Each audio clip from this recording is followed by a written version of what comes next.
मणिपुर में राष्ट्रपति शासन और दिल्ली में चीफ मिनिस्टर की खोज। इस सप्ताह आपने राजनीति से जुड़े काफ़ी सवाल हमें भेजे हैं और जिनके जवाब देने के लिए हम हाजिर हैं अपने इस show politics unfiltered with DK Singh. मैं हूं नीलम पांडे। तो बिना किसी विलंब के आज के शो को स्टार्ट करते हैं विशाल कुमार यादव के प्रश्न के साथ, जो जानना चाहते हैं मणिपुर में मुख्यमंत्री का इस्तीफा हुआ और राष्ट्रपति शासन भी लग गया। क्या ये सरकार गिरने के भय से हुआ? क्या इससे आगे हालात सुधरेंगे? वह ये भी जानना चाहते हैं, क्या मणिपुर को केवल बीरेन सिंह की असफलता माना जाना चाहिए या फिर अमित शाह भी असफल साबित हुए हैं? इनका पहला सवाल जहां तक है, जी हाँ, ये सरकार गिरने के भय से हुआ। ऐसा था कि 10 तारीख से 10 फरवरी को असेंबली सेशन बुलाए थे। 10 को शुरू होना था। उसके पहले बहुत सारे एमएलएज, देखिए पिछले महीनों से बहुत सारे एमएलएज बीजेपी के भी आके दिल्ली में बैठे हुए रहते थे, अपना अपना पॉइंट ऑफ व्यू बताते थे यहाँ पे इनको कि उनको चेंज चाहिए। बहुत सारे लोग कह रहे थे बीजेपी की। अभी जो असेंबली जो है मणिपुर की, अभी वहाँ 59 मेंबर्स हैं, उसमें बीजेपी के 37 हैं। मतलब चुनाव के बाद तो बीजेपी के 32 आए थे, लेकिन बाद में मर्ज हो गई थी, जेडीयू के सारे एमएलए इधर मर्ज हो गए थे। तो 37 इनकी टोटल स्ट्रेंथ है। 37 में 28 मेतेईज है और 7 कुकीज हैं और 2 नागाज हैं। तो ये तो रहा आपका कि बीजेपी का लेजिस्लेटिव पार्टी का मेकअप मैं बता रहा हूँ। और बीरेन सिंह के खिलाफ करीब वो जो 28 मेतेई एमएलएज हैं, उसमें से करीब करीब 18-19 उनके खिलाफ थे और कुकीज जो साथ हैं वो तो उनके खिलाफ रहे ही हैं। तो कांग्रेस का प्लान था कि जब असेंबली सेशन शुरू हो तो एक नो कॉन्फिडेंस इनके खिलाफ लाया जाए। बीजेपी हाईकमांड को जो चिंता हुई कि जब चूंकि सारे एमएलए, मतलब majority of MLA Biren Singh के खिलाफ है, अगर बीजेपी के पास 37 है और एनपीपी भी जो उनके साथ है 6 हैं उनके, वो भी पूरा कमिट नहीं कर रही थी कि किधर जाएंगे वो उसमें। तो अगर केवल बीजेपी की बात करें तो मेजॉरिटी, लग रहा था कि मेजॉरिटी ऑफ एमएलए, अगर नो कॉन्फिडेंस मोशन अपोजिशन ने लाया, कांग्रेस का केवल 5 ही एमएलए है, लेकिन अगर नो कॉन्फिडेंस मोशन आया तो ज्यादातर बीजेपी एमएलए शायद सपोर्ट कर दे उसको, तो सरकार गिर सकती थी। और वहां का जैसा मूड लग रहा था कि सरकार गिरा देते ये लोग। तो हाँ, वो डर था और इसीलिए असेंबली सेशन शुरू होने के एक दिन पहले डिसाइड किया है कि बीरेन सिंह का इस्तीफा ले लो। इनफैक्ट तभी डिसाइड हो गया था कि प्रेसिडेंट रूल लगाएंगे। पार्लियामेंट सेशन चल रहा था, इसीलिए लोग कर नहीं रहे थे। काफी यहाँ पे जवाब देना होता है इन चीजों का और डिस्कशन होता। तो उसी समय हो गया था, बिकॉज संबित पात्रा जो आपके इंचार्ज हैं वहाँ के नॉर्थ ईस्ट के, उनको वहाँ भेजा गया। वो लगातार कई दिनों से एमएलए से टच में थे वो, और उनको बेसिकली समझा रहे थे कि देखो प्रेसिडेंट रूल लगने वाला है, आप लोग इसका साथ देना। और दूसरा सीएम खोजना भी मुश्किल था, बिकॉज कम से कम 4 वहाँ पे जो है चीफ मिनिस्टरियल कंटेंडर्स थे और सबके पीछे 6-7-8 एमएलए सबको बैक कर रहे हैं। तो बहुत कॉम्प्लिकेटेड सिचुएशन था। तो इसलिए नया सीएम बनाना भी बहुत, कंसेंसस कैंडिडेट इनको बहुत मुश्किल था बनाना। और दूसरा, बीरेन सिंह गिरे तो ऐसा भी नहीं कि बीरेन सिंह को रिप्लेस कर लो नो कॉन्फिडेंस मोशन के पहले, वो भी मुश्किल था बिकॉज मेजॉरिटी ऑफ एमएलए उनके खिलाफ थे। तो वो कारण वही रहा प्रेसिडेंट रूल का कि आप बीरेन सिंह को सस्टेन नहीं कर सकते थे। दूसरा, जहां तक किसका क्या रोल है, बीरेन सिंह का रोल रहा है अभी से नहीं, शुरू से ही। आपने देखा होगा पहली बार भी जब पिछला चुनाव हुआ था तो माइनॉरिटी, बीजेपी के पास मेजॉरिटी नहीं थी, लेकिन फिर सबों को ला के इन्होंने मेजॉरिटी बनाई थी। फिर बीरेन सिंह ने का चेहरा होते हुए इलेक्शन जिताया गया। और बीरेन सिंह अमित शाह के काफी खास रहे और अमित शाह उनको लगातार बैक करते रहे। आपने देखा भी होगा लोकसभा में कुछ सेशन पहले अमित शाह ने लोकसभा में दिया कि नहीं बीरेन सिंह वही कह रहे हैं जो हम कह रहे हैं उनको, कि वो उनका कहना था कि देखो डीजीपी का अपॉइंटमेंट हो, उसमें ही बीरेन सिंह जो हम कह रहे हैं मान रहे हैं, वो मतलब सहयोग कर रहे हैं सेंटर से। चीफ सेक्रेटरी का अपॉइंटमेंट हो, उसमें ही बीरेन सिंह सहयोग कर रहे हैं। वैसा ही नहीं था, करीब करीब सेंटर ने वहाँ का एडमिनिस्ट्रेशन टेक ओवर किया ही हुआ था। जैसे यहाँ से इन्होंने सिक्योरिटी एडवाइजर भेजा कुलदीप सिंह, वो चला रहे थे। डीजीपी इनके चॉइस का, चीफ सेक्रेटरी इनके चॉइस का। और अब तो गवर्नर भी जो है AK भल्ला, जो यहाँ से गए हैं, जो होम सेक्रेटरी थे, वो भी, तो सारे के सारे टॉप एडमिनिस्ट्रेटर्स जो हैं सो वो अमित शाह के चॉइस के रहे। उसमें यह भी था कि बीरेन सिंह भी अमित शाह की चॉइस के थे। अब बीरेन सिंह बाकी लोगों में बने नहीं बने, दूसरी बात है, नहीं बन रही थी एकदम, तो वहां भी कंफ्यूजन था। लेकिन ऐसा है, केवल बीरेन सिंह ही नहीं चला रहे थे। जैसे यूनिफाइड कमांड की जो मीटिंग होती है, उसको बीरेन सिंह नहीं चेयर करते थे। तो उनका रोल था पॉलिटिकली इंटरफेयर करते थे। उनको कह सकते हैं कि उनकी सरकार की तरफ से जो मिलिशिया जो वहाँ पे अलग-अलग ग्रुप्स हैं, जैसे आराम भाई तेंगोल है, कई वहाँ पे ग्रुप्स हैं। तो उसको कहीं न कहीं रूलिंग डिस्पेंसेशन से उन लोगों को सपोर्ट मिल रहा था। और दूसरी तरफ जो यहाँ से दिल्ली के भेजे हुए लोग हैं, वहाँ ठीक से बीरेन सिंह को काउंटर भी नहीं कर पा रहे थे। बहुत कन्फ्यूजन की स्थिति थी वहाँ पे। तो इसलिए कह सकते हैं कि अमित शाह का रोल है, क्योंकि लगातार वो बैक करते चले गए बीरेन सिंह को। अगर बीरेन सिंह को आज से क्या 21 महीने पहले मई 2023 में पूरा क्राइसिस शुरू हुआ था, वायलेंस जब शुरू हुआ, पूरा क्लियर था बीरेन सिंह का उसमें क्या रोल रहा है। मतलब वायलेंस के पीछे नहीं, वो जो एक जिस तरह से उन्होंने माहौल क्रिएट करते चले गए वो, जिसके कारण ये सारा होना शुरू हुआ, तो बहुत क्लियर था मई जून में 2023 में ही कि अगर आपको कोई पॉलिटिकल सॉल्यूशन चाहिए, तो आपको चेंज करना पड़ेगा सीएम को। लेकिन ये बैक करते चले गए, बैक करते चले गए, जब तक ये नहीं लगा कि सरकार गिर जाएगी।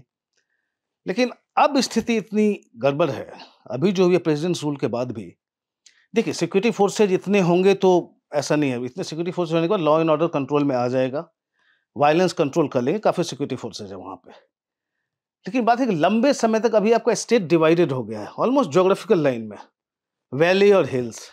एथनिक्स आपके इधर, एथनिसिटी जो है आपके, एक मेतेज एक जगह जमा है, दूसरी जगह कुकी जमा है। और एक तो ऐसे लगता है जैसे खून के प्यास हो, एक दूसरे की तरफ जाते नहीं हो। अगर आप इम्फाल से अगर आप चूड़ाचंदपुर जाना चाहें, जिस तरफ कुकीज़ हैं, तो आपको कोई मेती ड्राइवर नहीं ले जाएगा आपको। उसी तरह से उधर से अगर चूड़ाचंदपुर से अगर आना है इम्फाल, तो उधर से कोई कुकी ड्राइवर लेके नहीं आएगा इधर। मतलब पूरा का पूरा हो गया, जैसे इम्फाल में आपको केवल मेतीज मिलेंगे और कुछ नागाज होंगे, और उधर कुकीज़ केवल उस तरफ जाके होंगे, हिल्स में। तो ये जो डिवीज़न हुआ है, वो इतना डैमेजिंग है, मतलब सोशल फैब्रिक आप कह लीजिए मणिपुर के लिए। तो लॉ एंड ऑर्डर फिलहाल तो आप कंट्रोल कर सकते हैं, लेकिन ये कब तक पूरा पॉपुलेशन जो उनका होगा, कब एक दूसरे से बातचीत होगी, कब एक दूसरे का रहना शुरू होंगे। अभी है जैसे मेतेज के कुकी जो भाग के गए इम्फाल से, उनके घर में यहाँ मेतेज रह रहे हैं। मेतेज जो भाग के आए वहाँ से चूड़ाचंदपुर और से, उनके घर में उधर कुकी रह रहे हैं। तो एक पूरा पॉपुलेशन ही जैसे इतना हॉस्टाइल एक दूसरे के खिलाफ, एक मेजर चंक एक दूसरे से लड़ रहे हैं। उसका एक पॉलिटिकल सॉल्यूशन कहीं न कहीं होगा। हाँ, ये जहाँ तक है कि हालात सुधरेंगे कि नहीं, आप होप कर सकते हैं कि हालात सुधरे, और हालात शायद सुधरना चाहिए, क्योंकि है क्या कि जो एक पॉलिटिकल लीडरशिप जो रही है मणिपुर की, वो जैसे मेतेज में, जैसे आराम भाई तेंगोल के जो हैं ग्रुप के लोग, ओपनली जीप में घुमा करते रहे, मतलब गन लिए हुए हैं, राइफल लिए हुए हैं और घूम रहे हैं, पूरा एक टेरर फैला के रखा हुआ था। एक्सटॉर्शन रैकेट चल पड़ा है पूरा मणिपुर में। उधर कुकीज़ की तरफ भी, मेतेज की तरफ भी अलग-अलग ग्रुप्स हैं, वो सब ट्रेडर्स से सबसे पैसे वसूलते रहे हैं। तो अब जब प्रेसिडेंट रूल लगा है, तो उसके बाद हो सकता है ये सारे ग्रुप्स फिर वो थोड़ा लाई लो करेंगे, थोड़ा-सा नीचे जाएँगे वो, क्योंकि उनको कोई सब पॉलिटिकल सपोर्ट फिर मिलना बंद हो जाएगा। तो थोड़ी चीज़ें कंट्रोल में आएगी, लेकिन बहुत बड़ा चैलेंज है कि ये जो आपका पूरा स्टेट एक एथनिक और ज्योग्राफिकल लाइन्स पे जो पूरा डिवाइड हो गया है, वो कितने साल लगेंगे उसको फिर से नॉर्मल लाने में? ये बहुत बड़ा सवाल है अभी। जी। डॉक्टर किरण राव जानना चाहते हैं, नए बजट के बाद क्या मध्यम वर्ग, जो मिडिल क्लास को हम वास्तविक में राजनीतिक शक्ति मान सकते हैं? चूँकि ये पहली बार था जब मध्यम वर्ग की समस्याओं का वास्तव में समाधान किया गया। अब देखिए, मध्यम वर्ग की समस्याएँ केवल पे कमीशन नहीं है, जो सैलरीड एम्प्लॉइज़ के लिए दे रहा है, या फिर टैक्स वाले ही, केवल टैक्स फ्री ही नहीं है। मध्यम वर्ग के कई बहुत बड़े-बड़े इश्यूज़ हैं। बट एनीवे, मतलब काफ़ी सालों बाद आपने देखा गवर्नमेंट की तरफ से रिलीफ देने की कोशिश की गई है टैक्स पेयर्स को एट लीस्ट। तो देखिए, मध्यम वर्ग का एक साइज़ेबल जो इंडिया का पॉपुलेशन मध्यम वर्ग में तो है। इवन इफ आप पूरा जो कंप्लीट स्टडीज़ नहीं है, कुछ-कुछ थिंक टैंक्स इन लोगों की या सर्वे एजेंसी जिनके थ्रू जाए, तो अ, अलग-अलग रिसर्चर्स हैं, सबका अलग-अलग मध्यम वर्ग का डेफिनिशन है। कोई आपको कहेगा कि जो 2 लाख से लेके 8 लाख तक कमाते हैं, 2 लाख है उसके बियॉन्ड है, उनको मध्यम वर्ग में रखो आप। तो हमारे पास पूरा उस तरह का कोई आंकड़ा है नहीं कि मध्यम वर्ग जिसको सरकार टारगेट कर रही है, वो कितना बड़ा है। तो हमारे पास अवेलेबल फिगर प्राइस के जैसे उसकी हम बात कर सकते हैं, तो इस हिसाब से मध्यम वर्ग काफ़ी साइज़ेबल है, और उनको केवल टैक्स रिलीफ देना ही काफ़ी नहीं है। मध्यम वर्ग की बहुत सारी समस्याएँ हैं। लेकिन चलिए, देर आए दुरुस्त है, सरकार की तरफ से कुछ कदम आए हैं, मतलब कुछ इनिशिएटिव लिए गए हैं। एक्नॉलेजमेंट एटलीस्ट है कि मध्यम वर्ग के लिए आपको करना पड़ेगा, आप उसको वैसे ही अब टेकन फॉर ग्रांटेड नहीं ले सकते। लेकिन कब तक चलेगा? अभी तो दिल्ली इलेक्शन था, दिल्ली में देखिए, दिल्ली में अगर जाएंगे आप प्राइस के हिसाब से, तो दिल्ली में मध्यम वर्ग करीब उनके हिसाब से 67% था। तो बड़ा सब्सटेंशियल पॉपुलेशन दिल्ली का मध्यम वर्ग में आता है प्राइस के सर्वे के हिसाब से। तो यहाँ पे टैक्स रिलीफ का आपको इलेक्टोरल रिजल्ट मिला, लेकिन बाकी हमारे पॉलिटिकल क्लास, उनका क्या अंडरस्टैंडिंग है कि नेशनली मध्यम वर्ग की क्या हालत है, अकॉर्डिंगली उनकी राजनीति आगे चलेगी। पर एक पहल हुई है। पीयूष प्रियदर्शी कहते हैं, हमारे लिए मूड ऑफ द नेशन पोल का विश्लेषण करें। देखिए, एक्सपेक्टेड लाइंस पे है ये, जैसे कह रहे हैं कि अब एनडीए ब्लॉक जो है, इनकी मूड ऑफ द नेशन का प्रोजेक्ट जो कर, अभी अगर इलेक्शन हो तो एनडीए करेंगे 343 आ जाएगी, जो 292 आई थी अपने पिछले लोकसभा इलेक्शन में। आपने देखा है हरियाणा इलेक्शन, महाराष्ट्र का देखा, अभी दिल्ली का देखा, फिर से जो है सो ग्राफ बीजेपी का बढ़ा है, तो इसमें एक्सपेक्टेड ही है। और इंडिया ब्लॉक का कह रहे हैं कि जो 232 था उससे घट के आ जाएगी इनके करीब 188 कह रहे हैं, आई थिंक 188 कह रहे हैं, मतलब इंडिया ब्लॉक का भी नीचे जाएगा, एक्सपेक्टेड है। मतलब एटलीस्ट असेंबली इलेक्शंस को देखते हुए, और दूसरा जिस तरह से बीजेपी ने रिकवर करना किया है, ग्राउंड करना शुरू किया है।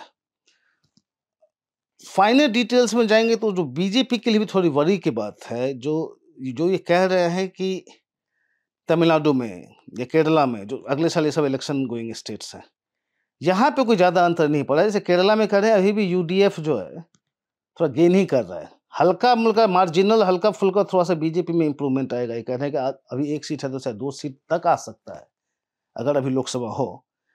लेकिन यूडीएफ का वही कह रहे हैं कि 17-18 पिछली बार मिला था, वही 17-18 फिर से मिलेगा। एलडीएफ का 1 हो गया, एलडीएफ का थोड़ा सा मार्जिनल डिक्रीज दिखा रहे हैं। तो अगर यही ट्रेंड रहा जो इनका मूड ऑफ द नेशन का है, तो फिर केरला फिर से अब यूडीएफ, कांग्रेस लेड यूडीएफ के पास चली जाएगी असेंबली इलेक्शन में। तमिलनाडु में कह रहे हैं कि इंडिया ब्लॉक ने गेन किया है, डीएम के led India bloc. Expected line पे ऐसा नहीं है, मतलब जनरल जो हमारी अंडरस्टैंडिंग, जो इंप्रेशंस हमारे हैं, कुछ सही कह रहे हैं, मतलब सर्वे लग रहा है कि वो ट्रेंड को पकड़ रहा है शायद। लेकिन अगर ये ऐसे ही है, सर्वे जो इंडिकेट कर रहे हैं वो सही है, तो फिर इन जगहों पे बीजेपी के लिए थोड़ी चिंता का विषय होगा, बिकॉज इधर बाकी स्टेट्स में भी, वेस्ट बंगाल और में भी देखेंगे बहुत ज़्यादा इंप्रूवमेंट नहीं दिख रहा है। मैं थोड़ा सरप्राइज था उत्तर प्रदेश के बारे में, बिकॉज वो जो मूड ऑफ द नेशन सर्वे कर रहा है बहुत ज़्यादा डिफरेंस नहीं दिखा रहा है, कि हल्का सा बीजेपी ने रिकवर किया है, लेकिन इंडिया ब्लॉक अभी भी उतना ही स्ट्रांग है। थोड़ा सा उसको आपको पिंच ऑफ सॉल्ट के साथ लेना पड़ेगा, बिकॉज आपने देखा है लोकसभा इलेक्शन के बाद जितने बाई इलेक्शन हुए हैं सब में बीजेपी ने डोमिनेट किया है। तो जनरली हम लोगों की जो अंडरस्टैंडिंग है कि बीजेपी ने काफ़ी रिकवर कर लिया वापस यूपी में, लेकिन जो मूड ऑफ द नेशन सर्वे वो दिखा नहीं रहा है। लेकिन ओवरऑल देखें तो एक्सपेक्टेड लाइंस पे लग रहा है वो। संकल्प जानना चाहते हैं, राहुल गांधी द्वारा समर्थित तेलंगाना जाति सर्वेक्षण को ठंडे बस्ते में क्यों डाल दिया गया है? क्या इसका इस तथ्य से कोई लेना देना है कि भाजपा एकमात्र ऐसी पार्टी है जिसके पास बंदी संजय के साथ ओबीसी नेतृत्व है? साथ ही वो ये कहते हैं कि राहुल गांधी को इतना यकीन क्यों है कि ये सर्वे बीजेपी के वोट बैंक को ही नुकसान पहुंचाएगा?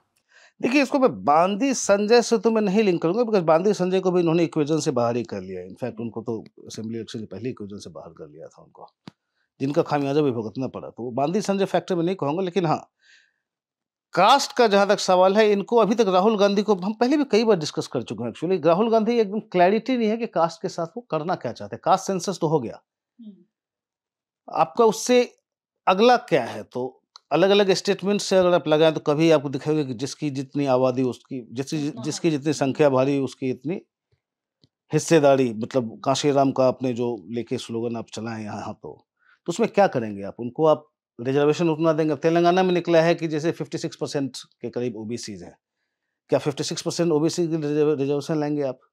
कोर्ट की बात भूल जाइए। मतलब क्या कांग्रेस का ऐसा इंटेंशन है? यहाँ आपके कर्नाटक में भी करीब लीक्ड जो है डेटा, मतलब उन्होंने तो पब्लिक किया नहीं है, लेकिन वहाँ करीब 55% वहाँ भी ओबीसी कह रहे हैं, उसको आप बढ़ाएंगे। राहुल गांधी कह रहे हैं 50% कैप हम क्रॉस करेंगे, लेकिन खैर कोर्ट का हर्डल तो दूसरा है।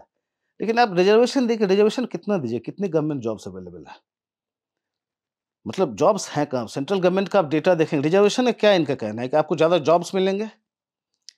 अब जॉब्स से तो गवर्नमेंट जॉब सोल्यूशन नहीं होता ना, क्योंकि कुछ डेटा देखेंगे, 2022 का डेटा मैं कुछ दिन पहले देख रहा था जो गवर्नमेंट ने दिया था पार्लियामेंट में, तो 2014 से 22 तक में करीब 7,22,000 वैकेंसीज फिलअप की गई थी, करीब 22 करोड़ एप्लीकेंट्स थे उसके लिए। तो गवर्नमेंट जॉब सोल्यूशन नहीं है। एजुकेशन की आप बात करेंगे, लेकिन फाइनल आपका क्या है? आप रिसोर्स एलोकेशन कर रहे हैं कि आप जैसे कि रिच से लेके और जैसे पुअर में बांटेंगे, या फिर जो प्रिविलेज क्लास के पास जितना है रिसोर्सेज जाता है उसको कम, उसको बांटेंगे आप। तो आप क्या करेंगे? बजटरी एलोकेशन आप कास्ट वाइज करेंगे। आप करना क्या चाहते हैं उसमें क्लैरिटी नहीं है। तो कास्ट सेंसस एक बोलना शुरू कर दिया है। ये सही कह रहे हैं कि इनको लगता है कि इसे बीजेपी का सारा गड़बड़ हो जाएगा, क्योंकि बीजेपी ने ओबीसी में अपना काफी अपनी पैठ बना ली है, दलित में भी काफी बढ़ गया। तो इनको लगता है कि अचानक एक पैंडोरास बॉक्स टाइप का खुलेगा तो कहीं तो कुछ उसका निकलेगा। लेकिन इस पे मैंने कुछ दिन पहले ही एक इस पे एक पॉलिटिकली करेक्ट अपना एपिसोड किया था कि अगर ये कैसे राहुल गांधी के लिए भी अपॉर्चुनिटी हो सकती है, आप अगर दिखा सको कि आप एग्जैक्टली करना क्या चाहते हो। तेलंगाना में करके आप दिखा दो कि हमने ये किया। अगर आपने अच्छा सिग्नलिंग किया तो हो सकता है नेशनली इसका इस पे असर हो, लेकिन वो आप नहीं दिखा रहे हो, क्योंकि अभी भी आपका आइडिया खुद ही क्लैरिटी नहीं है कि कास्ट सेंसस से होगा क्या। ये कोई लीक का ही नहीं होगा ना, कांग्रेस को भी क्या फायदा मिल रहा है। अब सपोज अब बिहार में अब कास्ट सेंसस तो हो गया, इन्होंने क्या दिया है उसमें, वहाँ फायदा क्या होगा? डोमिनेंट कास्ट को होगा। अब 14% से थोड़ा ज्यादा बिहार में निकला है उनके कास्ट सेंसस जैसे यादव से, वो वोट बैंक कंसोलिडेट करेगा तेजस्वी यादव के साथ। वो फायदा मिलेगा फिर उनका यहाँ अखिलेश यादव को यूपी में। और ये डोमिनेंट नॉन डोमिनेंट में आप कितना किसको दे पा रहे हैं? आपको लगेगा जो देखिए बीजेपी ने भी जो शुरू किया, उनको भी पहले लगा था कि डोमिनेंट नॉन डोमिनेंट का खेल खेलें। तो एक जो जैसे डोमिनेंट से यादव डोमिनेंट है, तो हम सारे नॉन यादव जो हैं, जो कि सब जोड़ के न्यूमेरिकली बहुत ज़्यादा स्ट्रॉन्गर हैं, तो हम उनका खेल खेलते हैं। और इसीलिए 2017 में जो रोहिणी कमीशन इन्होंने बनाया ऑन सब कैटेगराइजेशन ऑफ ओबीसीज, इरादा वही था कि अच्छा ठीक है, उनका कहना था कि केवल डोमिनेंट कास्ट ही सारा फायदा ले जाता है रिजर्वेशन का, तो हम उसको सब कैटेगराइज करके हम रीडिस्ट्रीब्यूट करेंगे उसको हम। लेकिन फिर उसके बाद बीजेपी ने रियलाइज किया कि ये फिर आप इस तरह का पेंडोरास बॉक्स खोलेंगे, आपको पता नहीं रिजल्ट क्या होगा, पॉलिटिकल रिजल्ट क्या होगा और कौन कैसे रिएक्ट करेगा, कौन कम्युनिटी। उसके बाद से वो भाग रहे हैं। मतलब करीब रोहिणी कमीशन को जो 3 महीने में जिनको रिपोर्ट देना था, उसको 14 एक्सटेंशन दिया। और 2017 से लेते लेते फिर करीब 1.5 साल पहले जाकर रोहिणी कमीशन ने प्रेसिडेंट को अपने रिपोर्ट सबमिट की। इतना लंबा दे दिया खींच खींच के, बिकॉज बीजेपी नहीं चाहती कि फिर से रिपोर्ट पे, क्योंकि उस पर एक्ट नहीं करना चाहती वो। और 1.5 साल से केवल प्रेसिडेंट के पास पड़ी हुई है, सरकार की तरफ से उसमें से एक शब्द नहीं है कि उसको क्या कर रहे हैं आप, ना अपोजिशन बोल रही है। बीजेपी ने रियलाइज किया है कि कास्ट वाले फंस के आपका सारा पॉलिटिक्स जो है सो उलट पुलट हो जाएगा। राहुल गांधी भी यही सोच रहे हैं कि शायद सबका हो जाए, लेकिन बीजेपी बैक ऑफ कर रही है धीरे धीरे उस पे। ये बढ़ते चले जा रहे हैं कि शायद प्रेशर में ये करे, और जब चर्निंग शुरू होगी तो पता नहीं किसके पास विष पहुंचता है और किसके पास अमृत पहुंचता है। लेकिन इतने कंफ्यूजन, लैक ऑफ क्लैरिटी के साथ अगर वो आप ऐसा मुद्दा बना रहे हैं जिसके बारे में आपको खुद भी पता नहीं हो कि किस तरह पलटेगा, तो ये पॉलिटिक्स आई डोंट नो, मतलब किस तरह की राजनीति राहुल गांधी खेलने की कोशिश कर रहा है। नीलम, एक दूसरी है कि दूसरी चीज, एक संकल्प ने आई थिंक पिछले एपिसोड में उन्होंने एक क्वेश्चन मुझसे पूछा था कि ये जो महाराष्ट्र के चुनाव पे लेके कांग्रेस जो कह रही है कि वोटर इनरोलमेंट कि लोकसभा से लेके असेंबली इलेक्शन में इतने ज्यादा वोटर्स का इनरोलमेंट कैसे हो गया, उसके पीछे का पूछ रहे थे। तो उस समय तो मेरे पास डेटा नहीं था, लेकिन अभी द हिंदू अखबार ने एक बड़ा इंटरेस्टिंग उसका पूरा एक रिपोर्ट उसमें किया, जो कि ज्यादा क्लैरिटी देता है। आई विश हम लोगों ने किया होता, लेकिन खैर हिंदू ने उसको किया है और उस पर मैं बताना चाहूंगा आपको। तो उसमें ये जो इनका क्या कहना था, महाराष्ट्र में इनका था कि देखिए 2019 से लेकर 2024 लोकसभा इलेक्शन के बीच में केवल 32 लाख नए वोटर्स आए, और 2024 लोकसभा के से लेके 2024 असेंबली इलेक्शन के बीच में 39 लाख न्यू वोटर्स आए। तो ये कैसे हो गया? तो कांग्रेस इस पे सवाल कर रही थी कि कुछ गड़बड़ है। अब ये जो नया इन्होंने स्टडी किया है, मतलब डेटा एनालाइज जो किया है हिंदू में, वो बड़ा इंटरेस्टिंग इसमें देता है।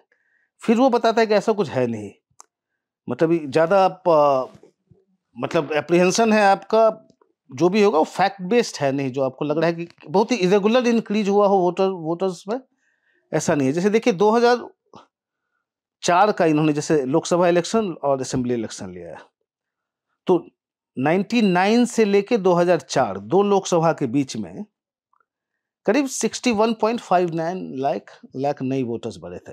दो लोकसभा के इलेक्शन 99 की बात कर रहा हूँ। और 2004 लोकसभा से लेके 2004 असेंबली इलेक्शन में, जिसके बीच में देखिए अप्रैल में लोकसभा हुआ था और असेंबली इलेक्शन अक्टूबर में हुआ, मोरलेस ऐसे ही था। उसमें 29 लाख वोटर तब भी बढ़े थे। तो अभी 39 लाख कह रहे हैं, 2004 में भी लोकसभा से लेकर असेंबली इलेक्शन के बीच में 29 लाख वोटर बढ़े थे। उसी तरह से देखें आप 2009 का और लोकसभा और 2009 का असेंबली इलेक्शन महाराष्ट्र में देखें, उसमें 30 लाख वोटर बढ़े। फिर 2019 का देख लें आप, तो 2019 में थोड़ा कम बढ़े, 2019 में 11,61,000 ही बढ़े थे। और फिर 2024 में 39 लाख बढ़े। लेकिन पॉइंट ये है कि ऐसा अनयूजुअल नहीं हुआ है। पहले भी 2004 में भी 29 लाख 33,000 नए 53,000 नए वोटर बढ़े थे।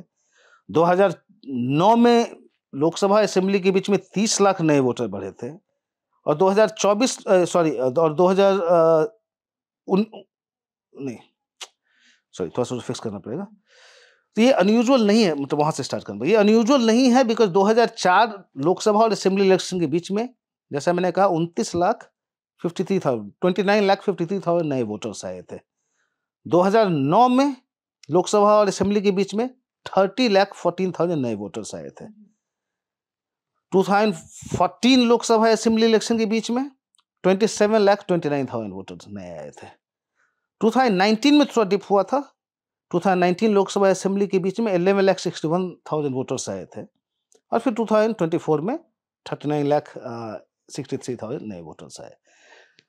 स्लाइटली शायद ज्यादा होगा। देखिए 39 लाख है तो पहले भी आपका 30 लाख हो चुका है, 29 लाख होगा, 30 लाख हो चुका, 28 लाख के आसपास हो चुका, पहले भी रहा है। तो ऐसा कोई बहुत ही अनयूजुअल डेटा में कि 39 लाख बहुत ज्यादा अनयूजुअल इंक्रीज नहीं है।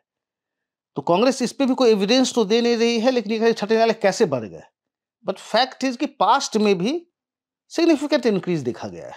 तो खैर, चूंकि संकल्प ने क्वेश्चन पूछा तो मुझे अचानक याद आया, तो इसलिए मैंने उस डेटा को मैंने कहा कि शायद उसको मैं ले आऊं और यहाँ पे मैं बताऊं। राहुल शुक्ला जानना चाहते हैं, क्या अभिषेक बैनर्जी बन सकते हैं पश्चिम बंगाल के अजीत पवार, और बीजेपी अध्यक्ष बीजेपी के कब तय होंगे, और आप कैसे देखते हैं शुवेंदु अधिकारी बीजेपी में 2026 के चुनाव में ममता बनर्जी से मुकाबला कर सकते हैं?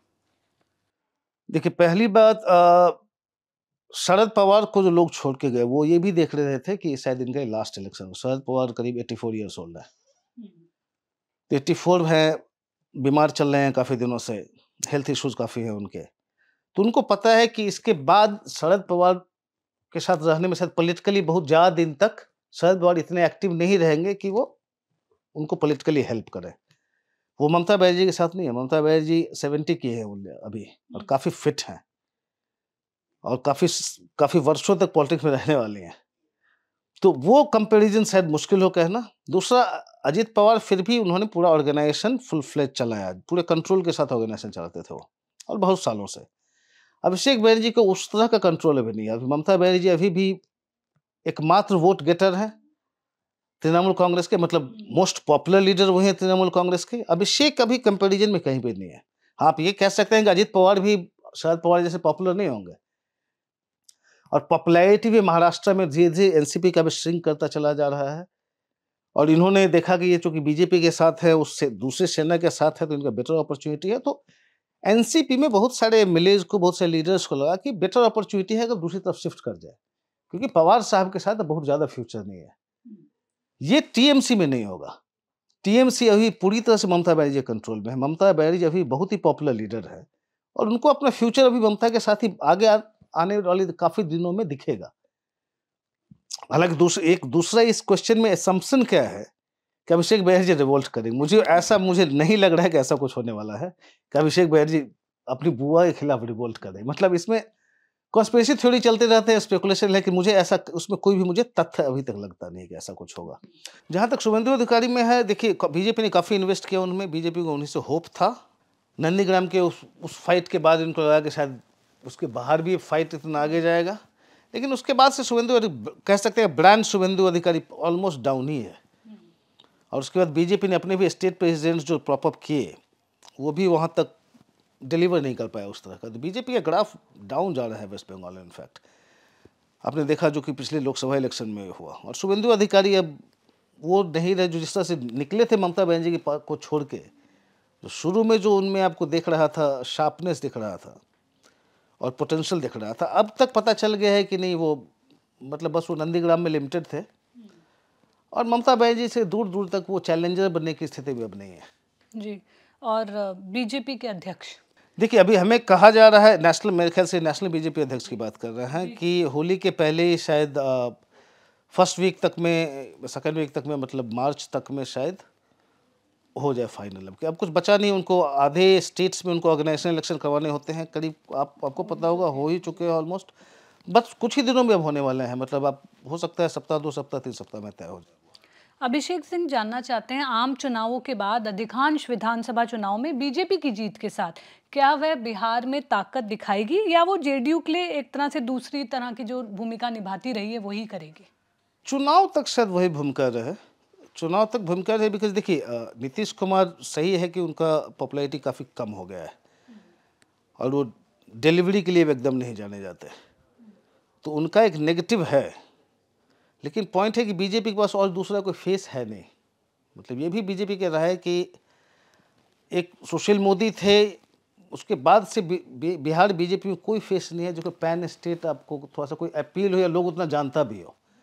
और नीतीश कुमार कहते हैं ना कि बड़ा हाथी भी 1.25 लाख का, तो नीतीश कुमार हैं डाउन एंड आउट दिख रहे हैं, लेकिन फैक्ट ये भी है कि अभी भी उनके पीछे कुछ ईबीसीज, कुछ ये महिलाओं का, इनका कुछ वोट बैंक उनके पास अभी भी है। एस्टिमेटेड बीजेपी के लोगों से बात करेंगे, वो आपको एस्टिमेट करेंगे 15-16% इनका अभी भी वोट है, तो जिसको कि बीजेपी की ज़रूरत है। तो चुनाव तक तो बीजेपी उनको लेके जाएगी, चुनाव के रिजल्ट के बाद, तुरंत बाद नहीं, लेकिन कितने दिनों तक बीजेपी नीतीश कुमार के साथ चलेगी ये देखने की बात है, अगर वो जीतते हैं तो। नितिन पटेल जानना चाहते हैं, जो मूड ऑफ द नेशन जो सर्वे आया है उसमें वो कहते हैं योगी को मोदी के उत्तराधिकारी के रूप में 25% पर रखा है, जो अमित शाह से सिर्फ 1% कम है। पिछले 6 महीने में वो कहते हैं वो 8% बढ़ गए हैं। क्या 2027 की जीत उस उत्तराधिकार की बहस को सुलझा लेगी, और क्या अमित शाह योगी को पीएम उम्मीदवार के रूप में स्वीकार करने में सक्षम होंगे? देखिए ये थोड़ा स्पेकुलेटिव है और मेरे लिए कहना बहुत मुश्किल है कि अमित शाह क्या करेंगे। हाँ ये सही है कि आप संघ में हो या बीजेपी में हो, कार्यकर्ता जो भी होते हैं, एमएलए एमपी जो होते हैं, सबका क्या होता है कि जो आपको जिता सके। 2013 में ये क्या हुआ था कि आडवाणी छोड़ने को तैयार नहीं थे, लेकिन पूरे बीजेपी कार्यकर्ताओं में, संघ में लगा कि नरेंद्र मोदी जिता सकते हैं इनको इलेक्शन, वही हैं, तो फिर उनको लाया गया।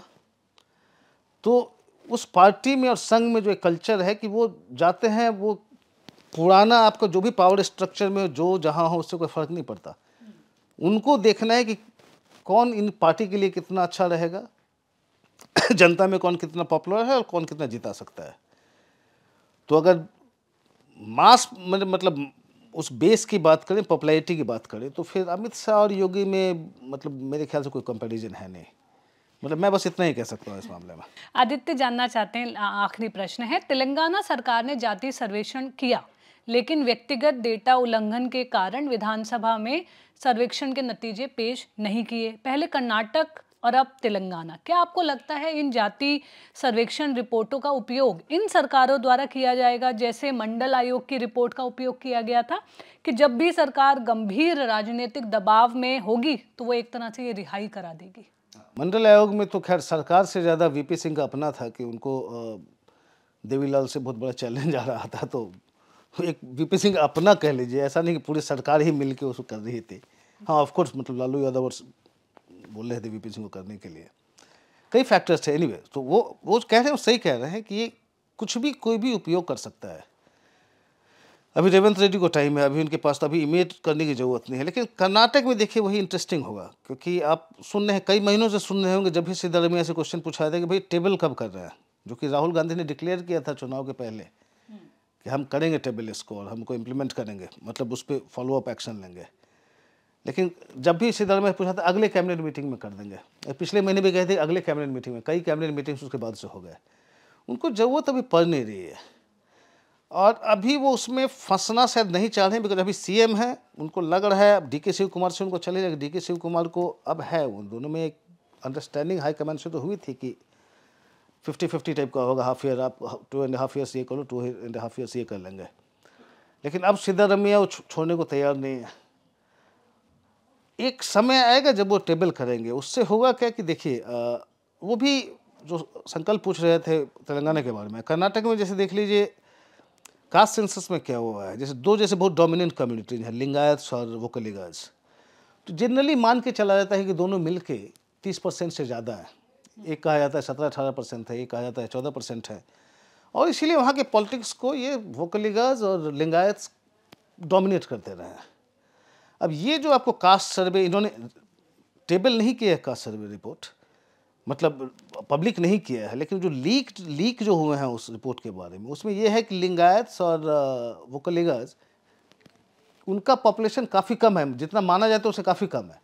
दोनों को मिला दिया जाए तो शायद वो 20% के आसपास ही हो, जो इस कहा जाता है कि जो इस सेंसस रिपोर्ट में आया है।